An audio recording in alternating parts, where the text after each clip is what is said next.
Salut les gars, c'est Mancunien Taquin et on va se parler tranquillement de Manchester United sur deux grosses informations principalement. Tout d'abord, le match entre Manchester United et West Ham, victoire de Manchester United 2-1, et l'info selon laquelle, une information qui vient d'Allemagne, l'information selon laquelle Benjamin Sesko voudrait plutôt Manchester United que Newcastle. Allez, on commence tout d'abord par le match de la tournée américaine de Manchester United. Manchester United a battu West Ham 2-1. Les gars, je vous avoue que j'ai pas regardé le match en direct. J'ai dû me retaper un replay pour bien vous parler de ce match. Alors, honnêtement, pour un match de pré-saison, c'est qu'un match de pré-saison, c'est un match de pré-saison, il n'y a pas de problème. Et pour un match de pré-saison, c'était plutôt un bon match à regarder, notamment pour les fans de Manchester United, pour voir aussi comment on allait évoluer, avoir les nouveaux joueurs. Bon, Mbeumo n'a pas joué, mais voir aussi des belles choses, plutôt des belles choses. Il y a eu du bon, il y a eu du moins bon, bien entendu.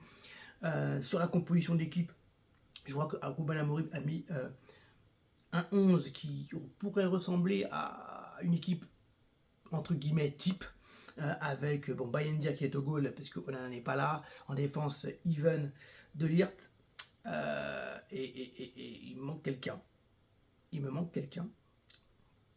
Au milieu de terrain, avec un milieu de terrain très sérieux, Ugarte, Mainou, Ahmad en piston droit. Moi j'adore quand on est en piston droit, Ahmad, mais ça fait un problème, je vais vous en parler. Piston gauche, Dorgu. Bruno Fernandes et Cunha en 10, et en attaque notre ami Rasmus Højlund. Victoire 2-1, en ayant mené 2-0. Deux buts de Bruno Fernandes, un sur penalty et un superbe but enroulé pleine lucarne.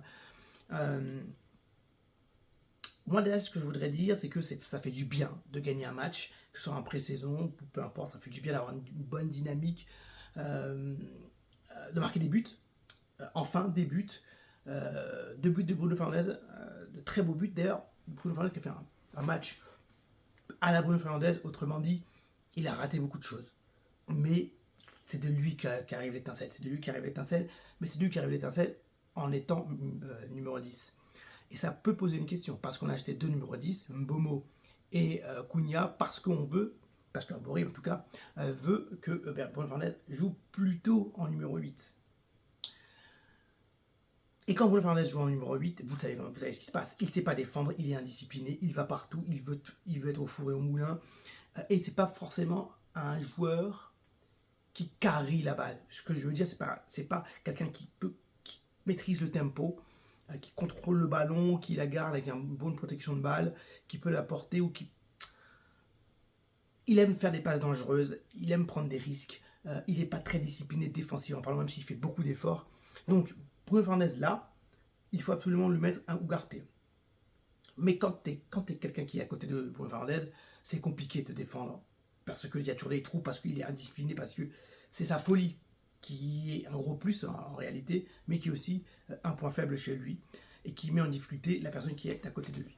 Donc en numéro 10, il a eu beaucoup d'occasions, il a eu un contre 1 qui a raté, mais en numéro 10, enfin, il est entre proche de l'attaquant, proche du but, il sait faire pareil la poule, même s'il sait jouer en numéro 8. Attention, il avait de très beaux matchs en numéro 8, je me souviens d'un beau match contre Liverpool. Des fois, il fait c'est un super joueur, c'est notre meilleur joueur, donc il a des brillances comme ça. Mais se pose la question, puisque Mainou a fait, moi je trouve, plutôt un bon match au milieu de terrain à côté d'Ugarte. Je trouve que le milieu a très bien fonctionné. Ugarte a fait aussi un bon match. Donc la question pourrait se poser. Il a marqué 2 buts.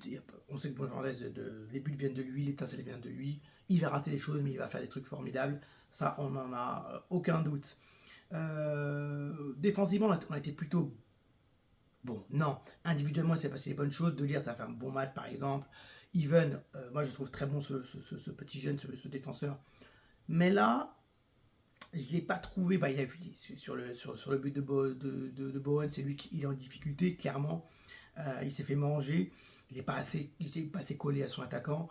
Mais est-ce que je peux vraiment l'en vouloir? C'est un jeune joueur, il va progresser. On va pas tirer à boulet rouge. Mais il n'a pas fait un très bon match sur cette rencontre-là.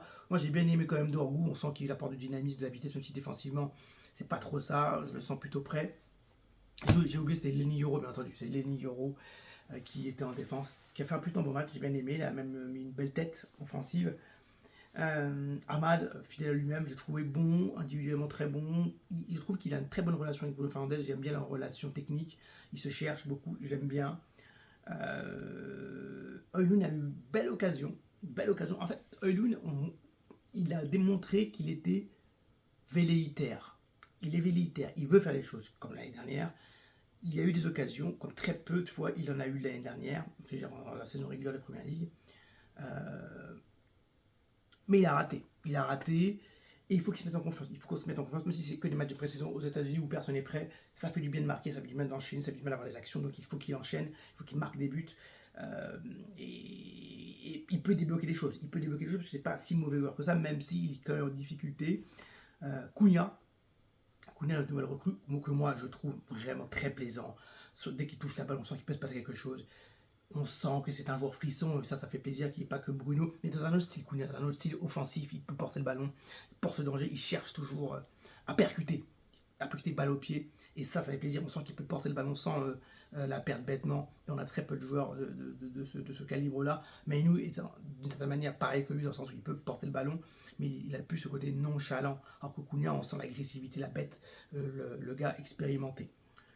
Il a cherché son but, on sentait que chercher son but, il ne l'a pas obtenu, mais j'ai bien aimé en tout cas son énergie et comment il a essayé en tout cas d'apporter ce grain de folie. On a mené 2-0, 2-1, le problème quand il y a Bruno Fernandes comme ça, ce que je veux dire c'est que on se fait toujours transpercer avec une passe. Là, ils ont marqué aussi sur un but sur une passe, notre milieu de terrain est débordé. C'est compliqué pour nous. West Ham a eu beaucoup d'occasions aussi. On n'a pas surclassé West Ham, loin de là. West Ham a eu des occasions, ils ont percuté, ils ont fait des choses. On n'a pas contrôlé le jeu, on a eu des occasions, on a bien joué. Ça va être plutôt équilibré, on l'a remporté. Bon, à partir de la 60e minute, ça va sonner. Vous entendez, ça c'est moi c'est le papa qui prépare les petits plats du petit. Ça va s'arrêter. En fait, j'ai trouvé les mêmes défauts que, bien sûr, que en saison de première ligue. Autrement dit, en une passe, notre milieu de terrain et notre défense est prise. Bon, après, il y a eu des erreurs individuelles, bien entendu. En fait, il y avait trop d'espace dans le dos. En fait, on n'était pas compact. On n'était pas assez compact. Et ça rappelle ce qu'on a vécu l'année dernière. Mais bon, parce que c'est quand même de pré-saison, il y a eu des très belles choses. Cunha, Fernandez, De Ligt, Meinou, Ugarte, ça a très bien fonctionné. Il y avait une très belle occasion d'ailleurs d'Ugarte qui récupère. C'est Meinou qui récupère le ballon, je crois, ou qui la perd, et c'est Ugarte qui récupère, qui fait deux petits ponts, une passe. Ahmad qui met un but, mais qui était légèrement hors jeu. Donc on a venu après, il y a eu des changements, Collier est rentré. Enfin, dès qu'il y a eu les changements, c'est vrai qu'on a sorti une baisse de niveau. Mais après, c'est normal aussi, parce qu'on changeait toute une équipe, c'est compliqué. Donc il n'y a pas, comment dire, grand chose à en tirer. Momo n'a pas joué, d'ailleurs, il ne jouera pas le prochain match, mais il jouera dans 2 matchs. Amorim l'a dit, on n'est pas encore prêt. Ça fait plaisir de gagner contre une bonne équipe de West Ham. On va voir ce qu'il en est dans la suite. C'est qu'à les pré-saisons, on ne va pas s'enflammer, parce qu'on a gagné 4-0, il n'y a pas de conclusion à tirer, mais juste des petits apprentissages. D'ailleurs, même si on bat Arsenal 3-0, 4-0, il n'y aura pas d'apprentissage. Enfin, il y aura plus d'apprentissage parce que c'est la première ligue, mais ce sera que le début. Je ne m'exciterai pas. Il est possible qu'on batte Arsenal d'ailleurs, sans que cela ne détermine notre position au classement, ni pour nous, ni pour Arsenal par ailleurs.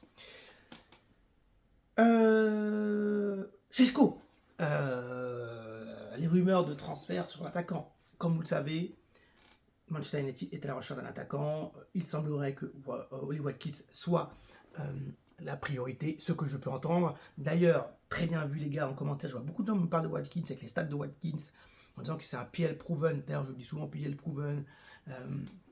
Cunha, Mbomo, les anciens transferts de Sir Alex Ferguson, c'était plutôt ça. Oui, moi Watkins, je trouve que c'est une bonne... C'est un moindre mal, je trouve. Watkins, c'est un moindre mal.